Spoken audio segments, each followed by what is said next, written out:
Okay, if everybody can start gathering back to their seats, please.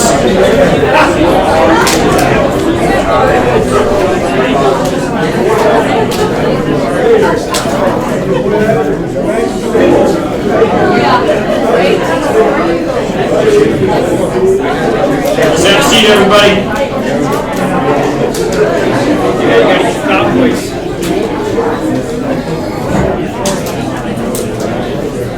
Okay, we're going to go ahead and go forward with Derek Navarette and Nick Monorano coming up, and we'll keep the night moving.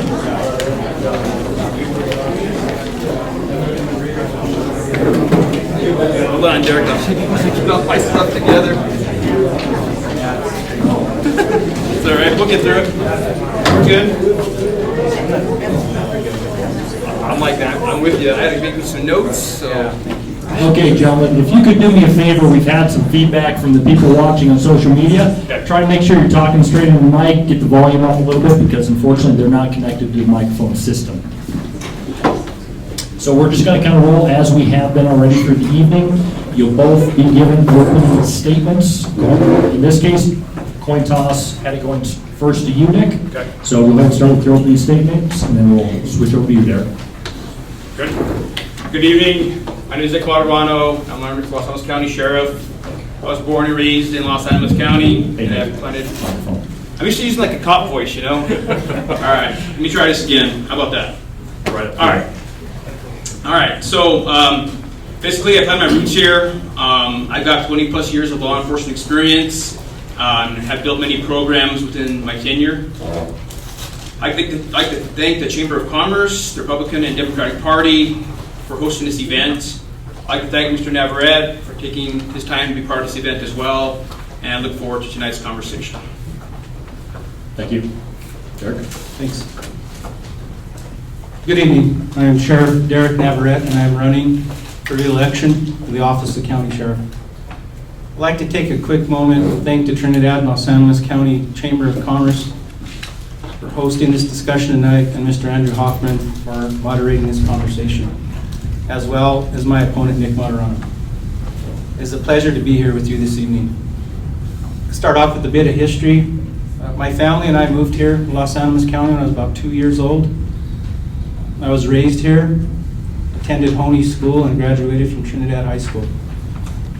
In August of this year, I began my 26th year of service in law enforcement. My career began right here at the Los Angeles County Sheriff's Office.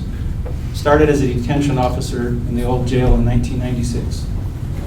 I was promoted to patrol deputy in 97, then to patrol sergeant in 2000. In 2001, I briefly left the area and I joined the Colorado State Patrol, and I was stationed in Vail for 2 years. In 2003, I was asked to come down and be Jim Casillas' undersheriff. I served in that position until 2018, when I was appointed sheriff to complete Sheriff Casillas' term because he is in retirement. In 2019, I was elected as sheriff for my first full term. I'm very proud to have served Los Angeles County for 24 years of my 26-year law enforcement career. I come from a family of dedicated law enforcers, public servants, including my father and 2 brothers. I see public service as a duty and a privilege, and I have committed my life to serve this county and the state that I love. During my tenure as sheriff, I've improved the sheriff's office to better serve the citizens of Los Angeles County. I have worked diligently to implement the use of modern technology, equipment, infrastructure to increase efficiency. I have worked closely with the Los Angeles County Board of Commissioners to significantly improve our working environment and increase benefits to help retain our staff and to attract new and qualified applicants. I have increased the amount of staff training. Our office has spearheaded community-oriented partnerships programs such as Neighborhood Watch and Ranch Watch. We also expanded our canine unit just recently, and we have eradicated nearly 8,054 plants, 300 pounds of processed black marijuana. This is the equivalent to just under $9 million in sales that we've taken off the street technically. And it's led up to 11 arrests in our community. In 2017, I began a collaborative effort with the Healthcare Partners Foundation, which is a Colorado nonprofit organization to develop medication assistance treatment program, which focuses on building advanced tools to address substance abuse and mental health challenges in jails. Los Animas County Detention Facility was one of the first jails in the state to utilize telemed and telecounseling services. Also, our programs have already reached national level, and they're getting presented at national conferences just for what we're doing here. So when I entered this office, I took an oath to protect and serve, and to enforce, to protect the laws and constitutions that govern this wonderful county. As sheriff, I vow to remain committed to serve all citizens of Los Animas County, no matter what an individual's gender, race, creed, or political views are. As sheriff, I will continue to work to make Los Animas County a safer place for our families and businesses. I will continue to protect and defend every citizen's constitutional rights, and that includes the Second Amendment. And above all, I will work to ensure life, liberty, and the pursuit of happiness for everyone. Thank you. Thank you. I'm good. Yep, you ready? Yeah, sorry, go ahead. So, first question. In 2020, we were impacted globally with novel laws, regulations, and mandates, albeit some temporary, that were a direct result of a global pandemic. Are you willing to enforce all local, state, and federal laws and mandates, even if you personally disagree with them? So, just because it's a pandemic, our constitutional rights are not stopped, they're not paused. Now, we have to work with health officials to do what's best for our citizens, but at the end of the day, our Constitution stands for freedom. So, at the end of the day as well, it's going to be up to those individuals how they want to conduct business in their homes. Do they want to lock down? Do they want to wear a mask? Or so forth from there. But from my point of view is, just because there's a pandemic, doesn't mean our constitutional rights are violated by any means.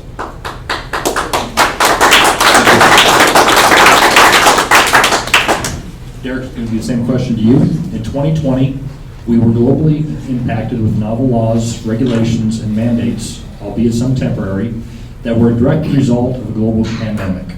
Are you willing to enforce all local, state, and federal laws and mandates, even if you personally disagree with them? And during that pandemic, we did get a lot of mandates and orders that came down from the state that not necessarily were laws. So I took the stance that I was not going to do anything that would violate anybody's constitutional rights. We did a lot of work on this. We counseled. And in the end, I'm not going to go against my oath of service. And that's the stance I took on that issue. Thank you. I agree. Just the Constitution is the Constitution. Okay, question 2. I'm going to start with you, Derek. If you're reelected, you pull over one of your supporters for any infraction of the law, are you willing to enforce the rule of law? Most definitely. They will go to jail. You can't pick and choose who you arrest because you know somebody, or they support you or they don't. That's not what the law is about. And that's a definite, that they would be arrested, and that's how we do business. You can't pick and choose. That's like a law enforcement official picking and choosing what he wants to enforce. Well, the same thing goes for citizens. They pick and choose what laws to break or whatnot. So there would be no breaks, definitely. Thank you. Can you repeat the question, please? Absolutely. If you're elected and you pull over one of your supporters for any infraction of the law, are you willing to enforce the rule of law? Absolutely. In my time in law enforcement, I've arrested family members. It is what it is. People break the law, they have to go through the process. Okay. Next one, Nick, this is going to be starting with you. If a busload of immigrants from the border arrived here in Los Animas County, what would you do?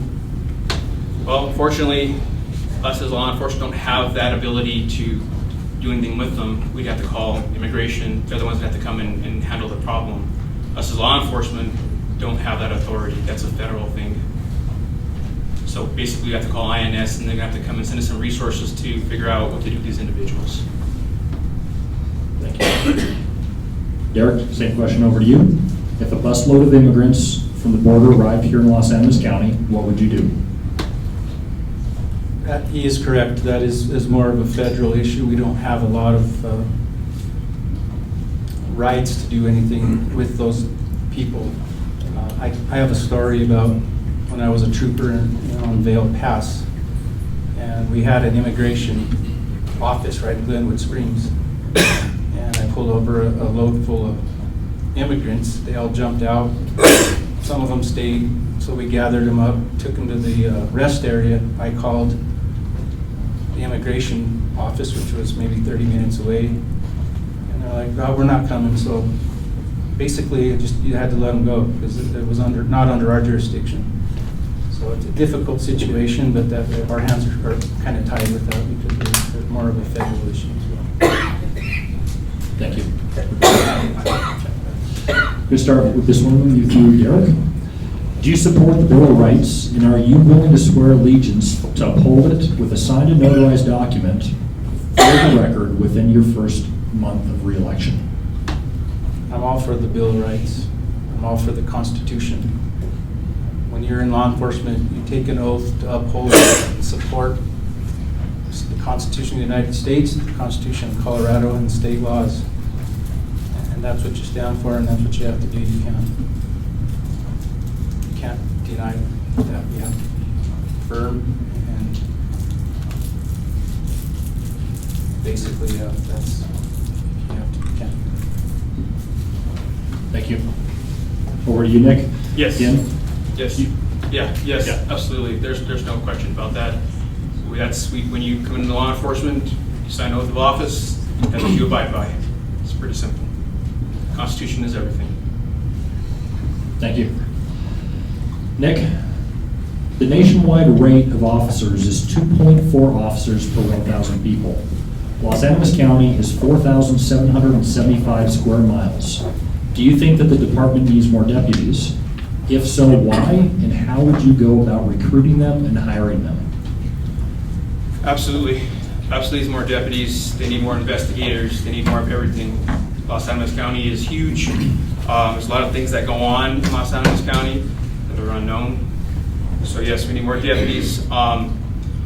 We need retirement for these deputies. Here's a true experience for me. In 2012, I left the Sheriff's Office to go to Trinidad Police Department. And after 8 years of service, I literally left the Sheriff's Office with $15,000 in retirement. So that has to be changed. We have to find a way to retain these people and pay them so that we can continue to grow an agency. Provide opportunities. Like I said, we need investigators. We need more boots on the ground. We need more investigations. We just need a lot of everything. Thank you. Derek? Should I read that again, please? Yep, absolutely. The nationwide rate of officers is 2.4 per 1,000 people. Los Angeles County is 4,775 square miles. Do you think that the department needs more deputies? If so, why? And how would you go about recruiting them and hiring them?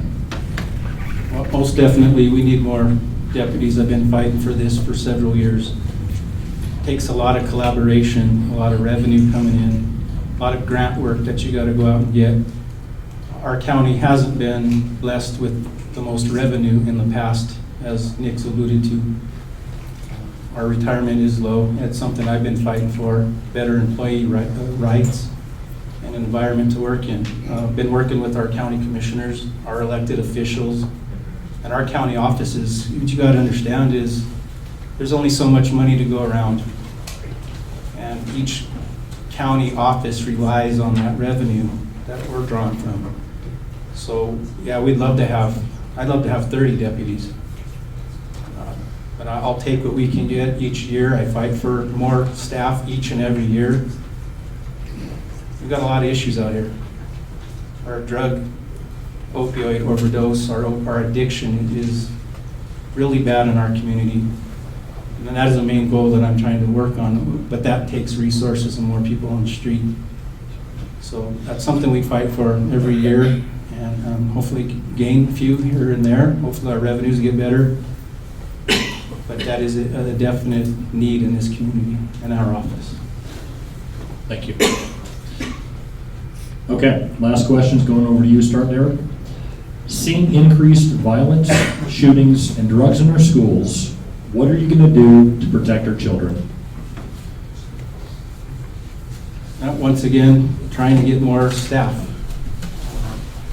We're working with the schools, trying to implement something similar that Primero School District does. We're trying to get with the school districts and convince them that this is a good idea to implement and look at their how they've done that. That would put an officer in each school, like Primero does. They pay that person, they work for the school district, but they're under our color to make arrests and investigate crimes in the school. So that is a pattern that I'm trying to follow, is what Primero's doing, and get to these other schools and counties, county schools, like Aguilar, Honey.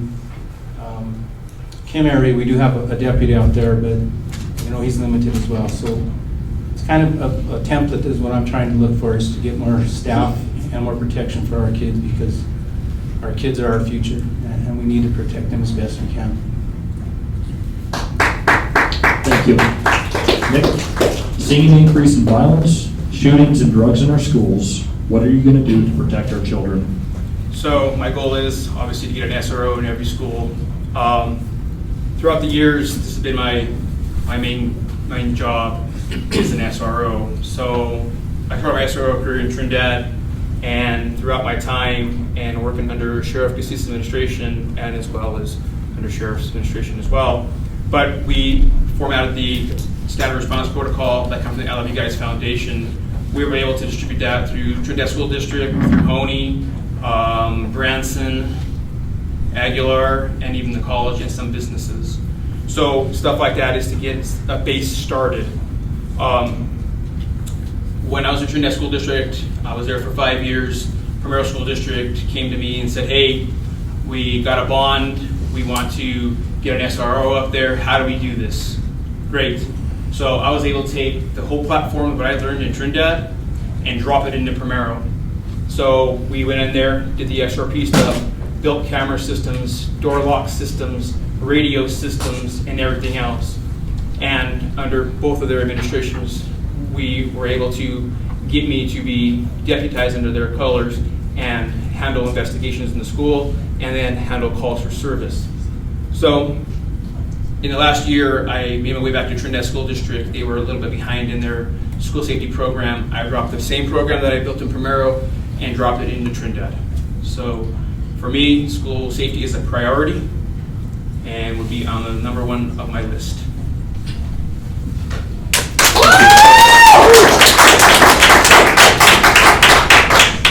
That, of course, was the last question. So, Nick, you're going to go ahead and start with your closing comments. We have 4 minutes. All right. Derek.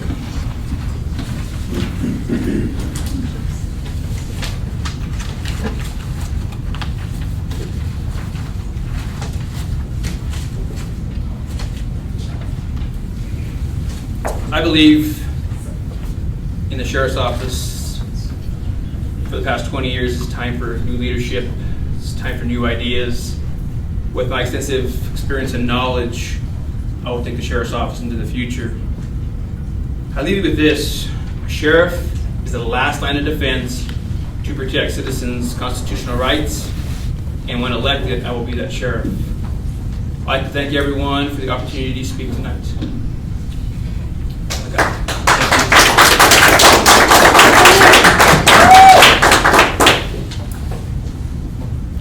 I'm proud of the work that I've done as your sheriff. Under my leadership, the Sheriff's Office has made great progress in making Los Alamos County a safer place for us, our families, and our businesses. The office is more efficient now under my leadership, and we've done that by carefully utilizing all valuable assets to us. I'm also proud of the fact of the resources that we've been able to provide to put offenders on a better path to successful treatment and rehabilitation. I take my oath of office very seriously.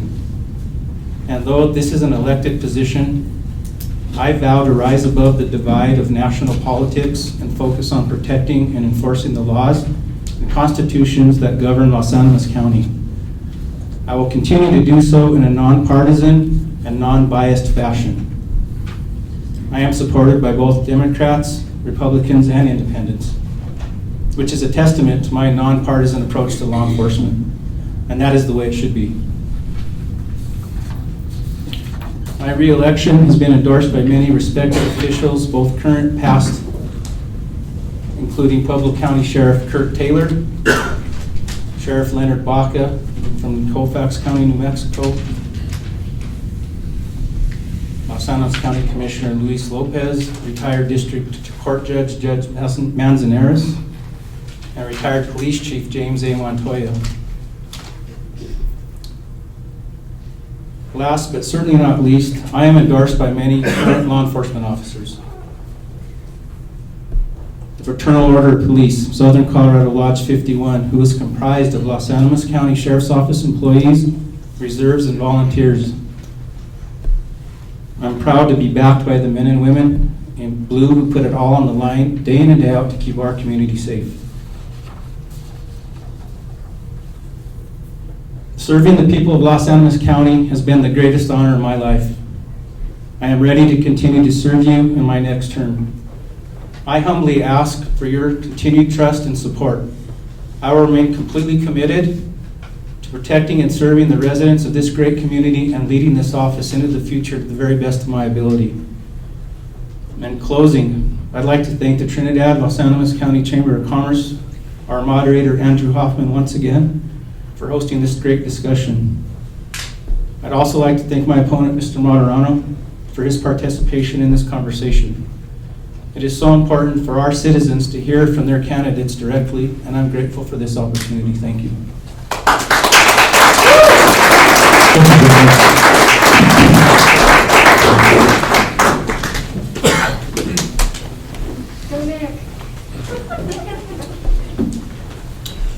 Okay, now we're going to go ahead and have Smokey Guzzo come up, as well as Gary Apple.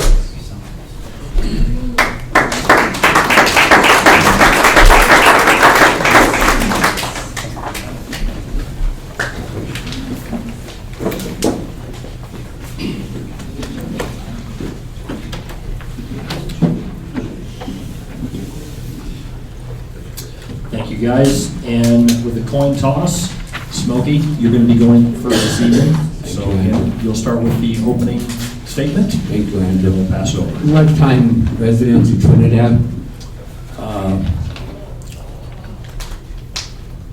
Kind of froze here for a second. Lifetime resident of Trinidad. I grew up here a long time ago. Mr. Bonaquista coached me in old timers years ago. Coach Salvato coached me at Honey Elementary. Coach Reno coached me at Centennial Junior High School. Coach Salvato coached me. Coach Noble, Coach Gallardi, Coach Patero, Coach DePaula coached me. Three things they all taught me. Hardworking, be respectful of yourself, be respectable to people around you, and be dependable. I graduated from Trinidad High School. My children graduated from Trinidad High School. My granddaughter graduated from Trinidad High School. I have a grandson that's at Honey High School. I have a granddaughter that's at Honey High School. My wife in 23 years graduated from Honey High School.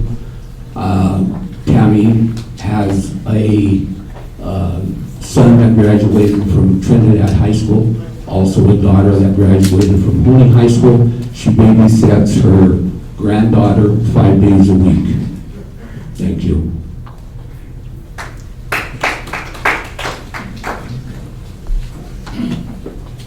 Good evening, everyone. I would like to first thank the Chamber of Commerce for hosting this event tonight.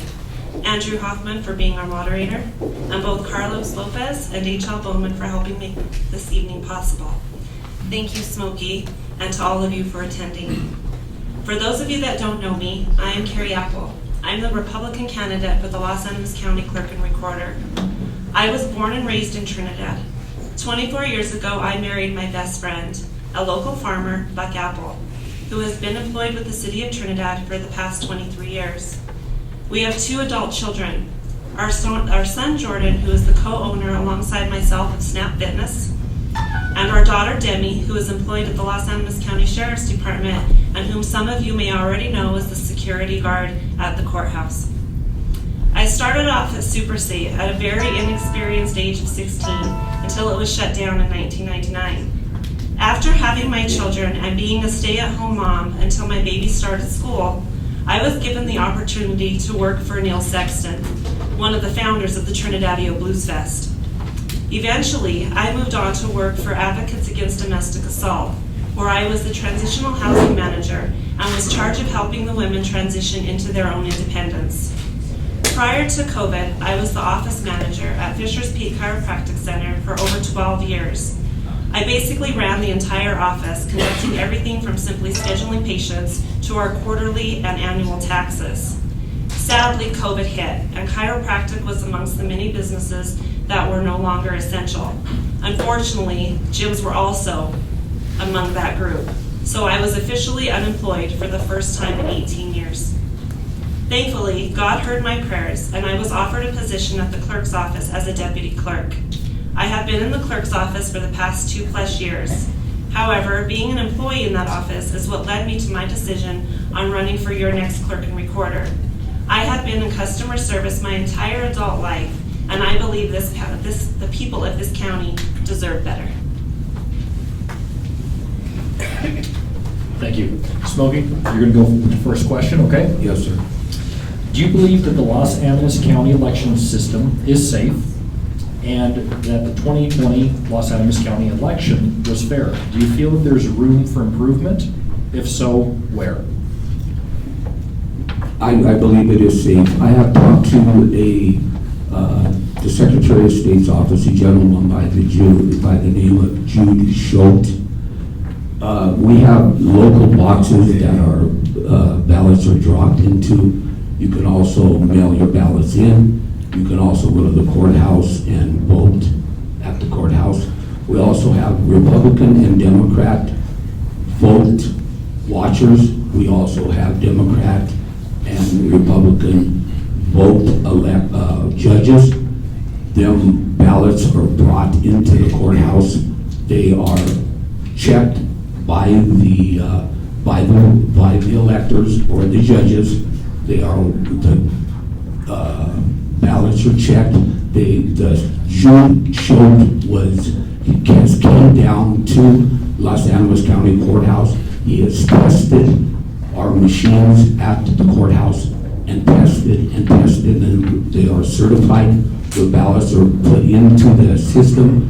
The ballots are counted, and the results are certified. And I do agree that they are, I am confident and I do trust our system in the state of Colorado. Thank you. Carrie, do you believe that the Los Angeles County election system is safe and that the 2020 Los Angeles County election was fair? Do you think that there is room for improvement, and if so, where?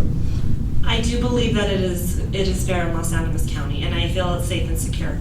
We do have a system in place. One Republican and one Democrat have to go to each ballot boxes and the post office to pick up together. They come back, they have a signature verification system. Joe Mestis does an amazing job running that elections office, and I am very confident in saying that our county is safe and secure. However, I do feel that there is room for improvement. I feel that we can upgrade our voter rolls. We need to update our addresses. We need to have a better system with our Secretary of State on getting death records. But I also believe that the people of the county need to be educated on the system, so therefore they could bring in death certificates and do their own address updates. Because without the people of this county, we can't, human error happens. And so we need the people to be involved in that election process as well. Thank you. Carrie, you'll be first on this one. In this case, neither of you have experience running an election. What makes you stand apart from your opponent as a better clerk running an election, collecting ballots, and having the public's respect the outcome is fair? Well, I feel first of all that we have a magnificent team. And I've also been around a little bit to be able to see the different processes that take place along with the protocols and procedures. So I feel because I work in the office and I've had a little bit of that I would be easier to pick up on it, and I wouldn't have to try to be running around trying to learn the DMV side along with the election, since I already know the DMV side, and I can put my efforts into the election side of learning it and making sure that it is run safe and secure. Thank you. Smokey, neither of you have any experience running an election. What makes you stand apart from your opponent as a better clerk running an election, collecting ballots, and having the public respect that outcome is fair? I would go to one of the other offices in one of the other counties and ask and find out and be trained on how they would be ran in the other offices. Thank you. Can I rebuttal? Yes? I don't disagree that going to another office wouldn't be a bad idea. However, if we have, why waste taxpayers' money when we have a system that's working and we have someone in our office that can train? To me, it would be a taxpayer's waste of money. I wouldn't be using taxpayers' money. I'd go to the other office I would ask the other office if I could go to their office on my own time. Thank you. Smokey, Yes, sir. what do you think are the top 3 things that need to change in the clerk's office, and how will you make those changes? Number one, I would say the customer service needs to change up there. Lines out the door. The office needs to be open at 8 o'clock. The office needs to be open during lunch breaks. A lot of the times I get people calling my office and coming into my office and saying we were there at 8 o'clock, nobody's there. They were there during lunch break, nobody's there. I would say the systems need to be updated there in the office. There needs to be employees there. You walk into the office and there's 1 or 2 employees. The lines or wait time is unbelievable up there. Carrie, what do you think are the top 3 things that need to change in the clerk's office, and how will you make those changes? So I feel that the 3 things that need to be changed are accessibility to our clerk and to our services. We need efficiency and we need consistency. I don't know, the long lines, they last a little bit during the lunch hour because we're short-staffed during lunch because we have to alternate lunch hours. So there is only 2 girls at the front desk. And right now we have a girl who's currently out with a surgical procedure, so we're short. But the majority of the time, we have a full staff of 4. And there's the 4 girls at the front desk at all times. I do think that the only thing that would be significant to change is that we all need to be cross-trained in every department. And so when one person comes in, we can help you with your DMV, your liquor license, your marriage license, your recording, or an election update. And this way that one person doesn't have to wait in line for another clerk to help you. It could all be done in one. And that would slow down the line, help speed up the line process as well. Thank you. One change I would make is I would be there 5 days a week, 8 hours a day. I already am. But as the clerk, I would be there. Carrie, this one starts with you. Kind of leads into that. Being your salary will be over $60,000 of taxpayers' money, what would your work week look like, and how would that end up benefiting the public? So I've had some ideas that are, and of course this all has to go through commissioners, it has to go through budgeting, we have to kind of see where we stand. But I would like to see the doors open at 7:30 and 2 alternating schedules. So you have a group that comes in at 7:30 and then they work until 4, and then you have another group that comes in at 8:30 and they work until 5. I don't know if that's feasible or if that is something we could work, but I feel that that would give more access to the people. And that would make sure that we are always there. I'm already there from 8 to 5, so to me it doesn't matter either way. But I do think that a clerk needs to be accessible to their people. So that's where I think some changes could come in effect. Thank you. Smokey, being your salary will be over $60,000 of taxpayers' money, what would your work week look like, and how will it end up benefiting the public? I would be there 5 days a week, 8 hours a day. I'd have an open door policy to the citizens of Los Animas County and to the employees there at the office. I'd be there all the time. Thank you. Smokey, we'll start with you on this. Do you believe that the Los Animas County voter rolls are current and up to date? If not, then what's the solution? I think the systems need to be updated at the county clerk's office. I really do. Same question to you, Carrie. Do you believe that the Los Animas County voter rolls are current and up to date? If not, then what's the solution? They are not up to date. People come in with address changes and they do the address changes, and it is, like I said earlier, it's because we only have 1 or 2 people who could actually have access to that. So we have to wait until they're available to go across the hall and do the update registration. We have websites that are available to people to do it themselves that would help with that update, and I do think that the Secretary of State needs to be on top of it. We should be getting death record tolls monthly instead of whenever they feel necessary to send them to us. So we have to do our due diligence, maybe get in touch with the assessor's office, work closer with them on address updates, make sure those people are in the addresses they say they're in.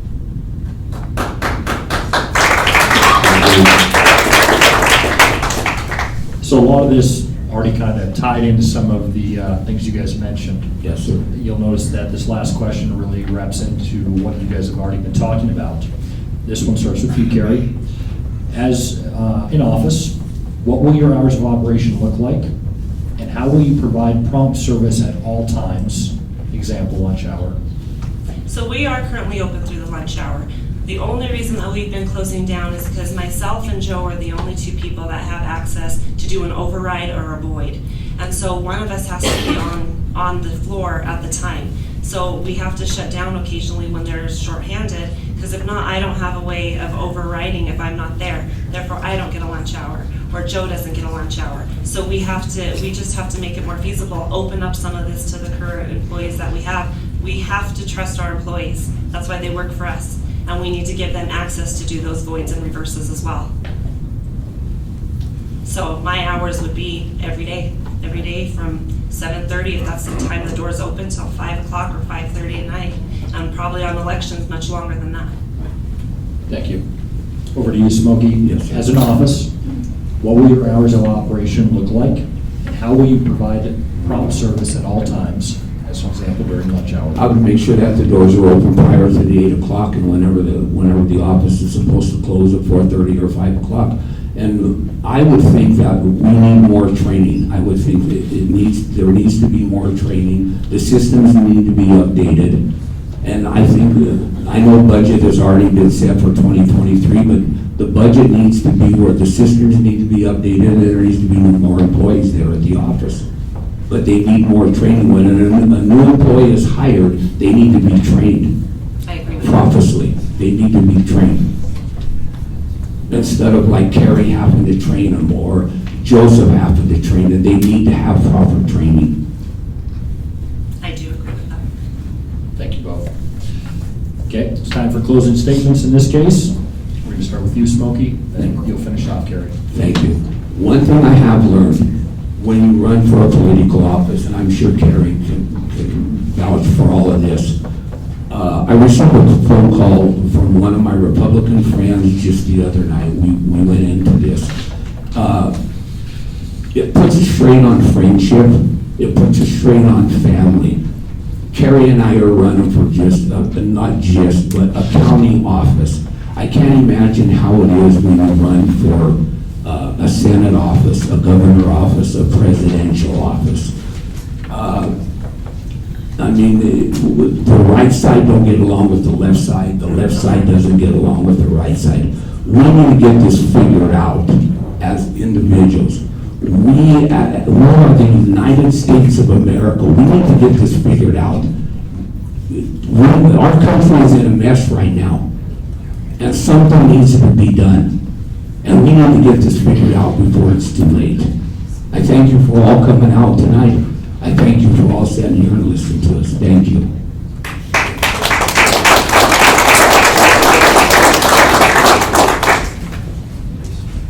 One of the many things that I'd like to see in your clerk as recorder is the faith and confidence brought back into our elections, starting with cleaning up the voter rolls and educating the people on the election process. I have two websites that are extremely important.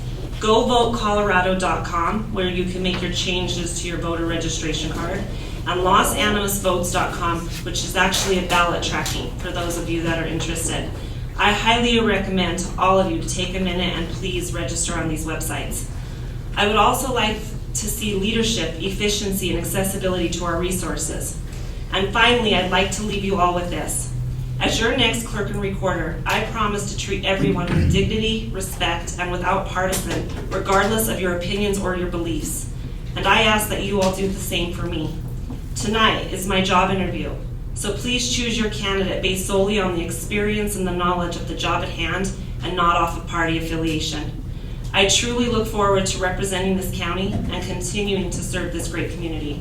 Thank you all again, and God bless.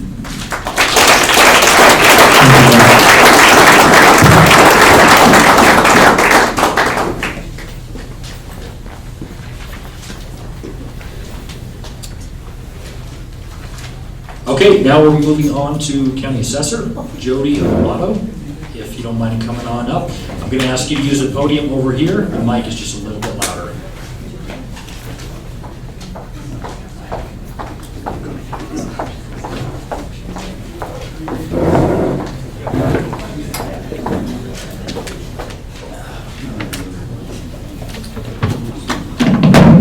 Let me get this adjusted to my size. Can you hear me? Yes. Thank you. We'll go ahead and follow a similar trend. In this case, you're going to have 3 minutes for opening statement. We will be going through 3 questions and then 3 minutes for closing. Okay, thank you. Good evening, and thank you for attending and spending your evening with us, and thank you to the Chamber and Andrew and everyone for putting this event on. I am Jody Amato, and I am the Los Animas County Assessor. I have been the elected County Assessor for the previous 8 years. I have been serving this community and the county for the previous 20 years in the Assessor's office. I have worked every position in that office from the bottom to the top. I have been out appraising. I have appraised ag, commercial, personal property, residential, state assessed, possessory interest. I have taken on every law that has come my way in the last 20 years and implemented them into that office. I am a wife, a mother to 2 beautiful daughters. My husband and I have a small farm, and we raise Angus cattle.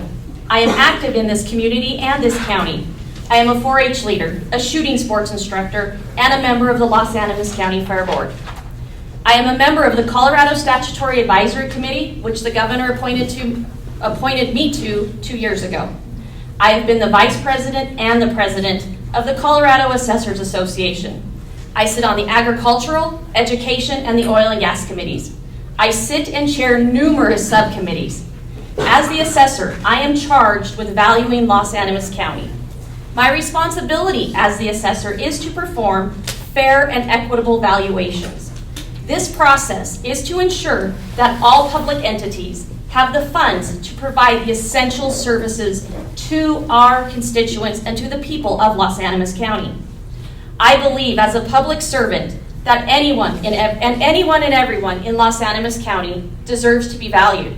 I have done that as the assessor. My devotion to the people of Los Animas County is great. I have always strived to provide answers to taxpayers' questions. I am continuously helping on issues and giving directions to school districts, fire districts, ambulance districts, and all the cities and towns within our community and our county. I have been a voice to educate the public on assessment issues, valuation concerns, and how local funding works. In my years as the assessor, I have implemented new computer software, new systems between county offices to ease workflow, communication. I have started a GIS mapping system to map our county, and it is free to the public per our website. I am always and continuously looking for ways to improve work functions, accessibility, and efficiency. My office is courteous, knowledgeable, and helpful. I will continue to serve the public and uphold the Colorado state laws that govern my office. And Mr. Jerry is giving me 30 seconds. Thank you, Jody. So, knowing of budgets and money is not always available, what do you feel would bring the biggest benefit to your office other than money? Having educated staff.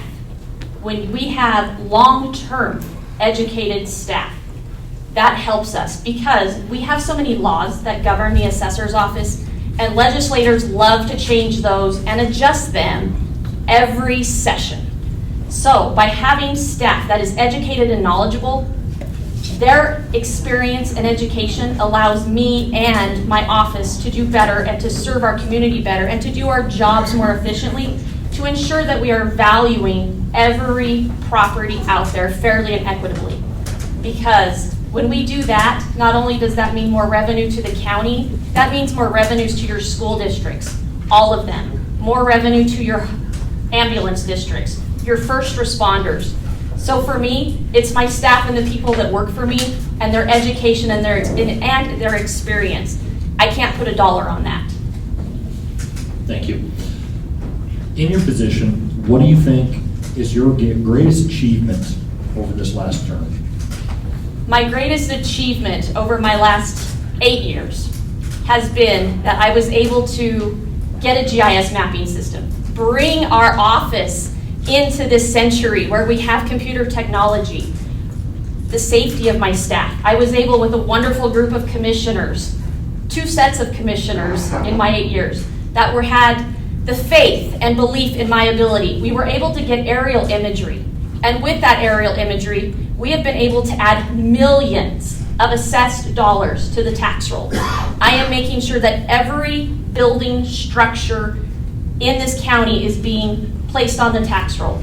The safety that it has brought to my people in my office, my employees. They are not out there driving into marijuana grows, people that are out there hiding from any type of law enforcement. They can do their jobs safely and efficiently from a desktop because we are able to fly and keep that imagery updated every 2 years. Because the last thing I want as just the little old county assessor is to have to call somebody's family and tell them that their loved one is not coming home because I sent them out to do their job, to measure a house, to measure an ag building, and they wound up on the wrong side of an illegal marijuana grow. So that is one of the things I am most proud of, is that I was able to get a tool that not only my office uses, but our sheriff's department uses, our planning office uses, our treasurer's office uses, our clerk and recorder uses. It's a tool that has been beneficial and has made our county that much safer and more efficient. So I'm very proud of that. Thank you. Lastly, what are your top 3 priority items for your next term? For my next term, my number 1 priority is to continue mapping this county. As most everybody knows, we're the biggest lady in the room. We are the largest county in the state of Colorado. It's a lot of area to cover. And we have some of the oldest land ownership also. So in order to map this county, we have to go back to those original patents and deeds. So my goal is to continue mapping, and hopefully by the time I get done with this 4 years, have the entire county mapped, because it's wonderful to go to our GIS, especially right now in hunting season. Everybody is clicking on to see what landowner, who they can contact if they're in the right hunting parcel. So that information is invaluable, and that is one of my goals, is to complete that. My second goal is to continue cross-training for all of my staff and to have them be more experienced and more knowledgeable in all of the changing laws. We had 4 different legislative actions that came out that affect my office alone, on top of everything an assessor's office is charged with.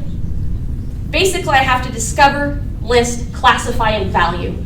That is essentially my oath of office summed up into one.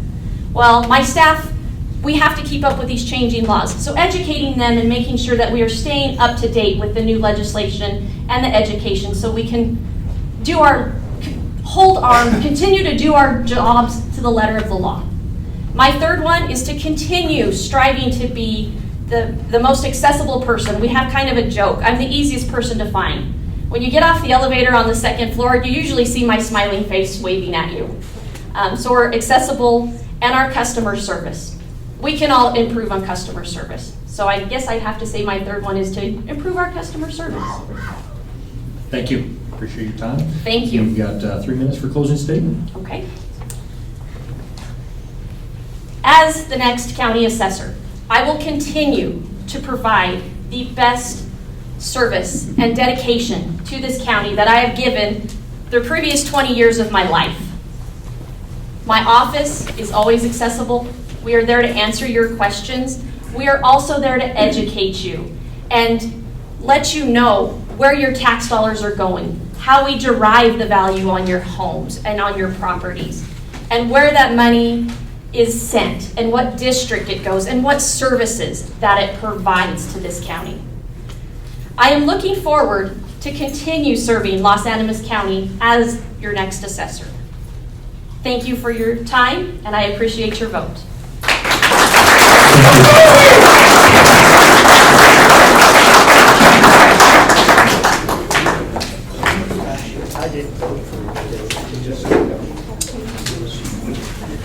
Okay, and last we've got Jody Berker.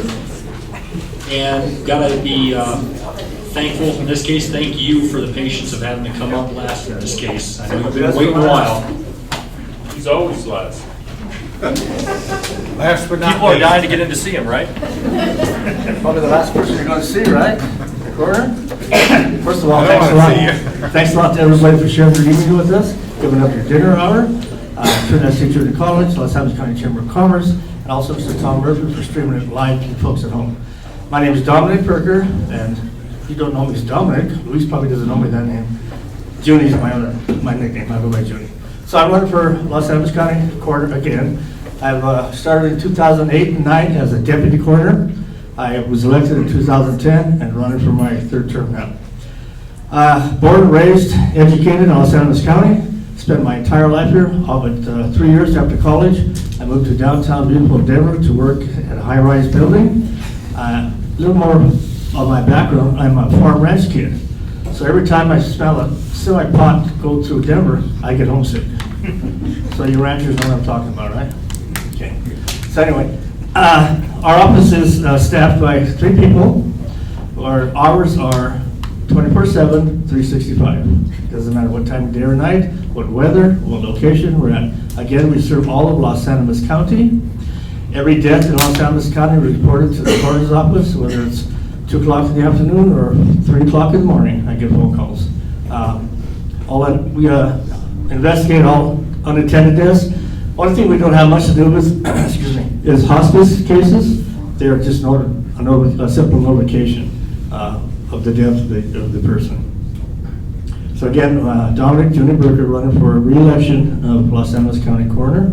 And if you want to start, sir, I'm ready. Thank you. Yep. Just gonna do a repeat. It's the same question we had asked Jody. So start now. Is going to be, what would you feel would bring the biggest benefit to your office rather than money? The biggest benefit to our office is actually seeing people. I grew up, as I said, I was born and raised there. I have been in death investigation, a part of my classmates, my own mother. That's the hardest part. The most satisfaction we get is, a few years back, a family was from Arizona going to Denver, and they wrecked. The husband and 1 child was killed, the mom and a little baby was left, with nobody here. So, on my own dime, I spent put them up for 2 nights and meals at the Super 8 Motel until their family could come up again.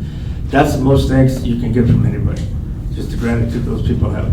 We treat all people the same, whether it's your friend, your relative, a stranger. We're very compassionate, because at the time of need, that people are so confused and so distraught, they need something to listen to. And I'm a pretty good listener. Thank you. In your position, what do you think is your greatest achievement over this last term? My greatest achievement since I've been coroner, well, let's go that way, that's okay. We started out with a green van that was haunted, had 3 different tires on it, and we had to go to Pueblo for autopsies.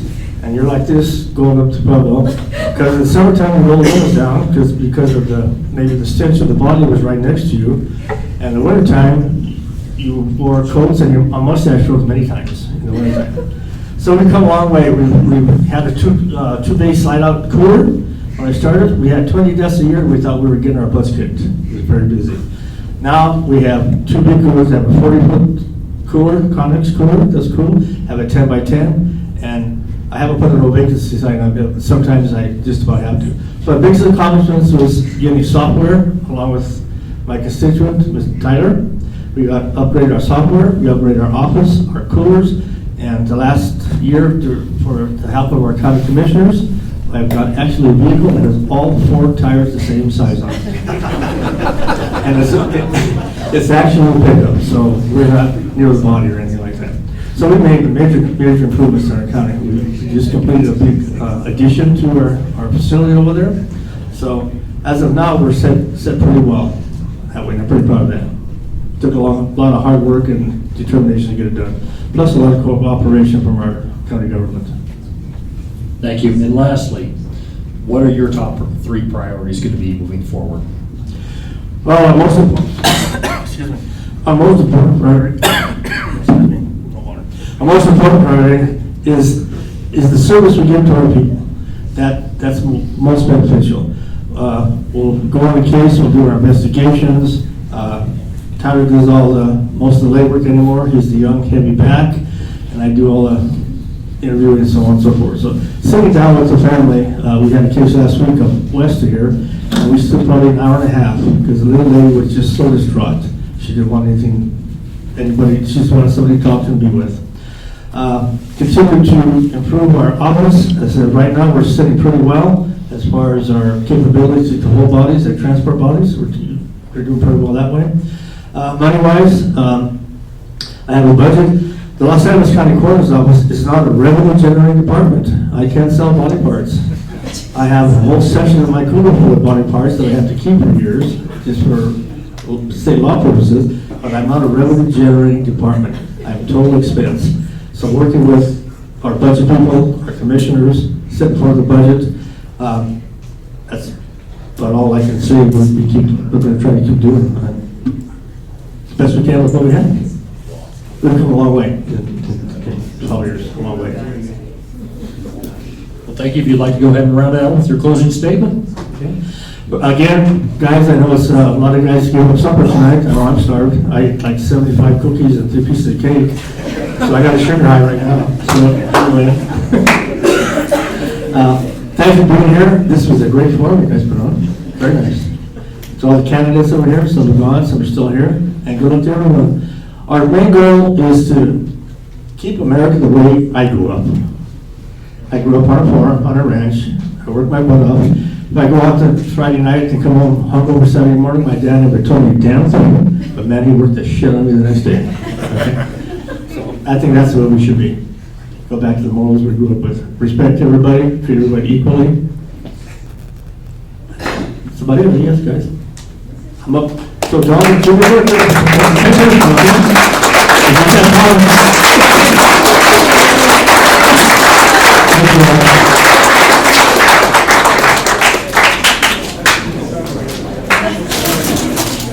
Well, everyone, again, thank you for coming out.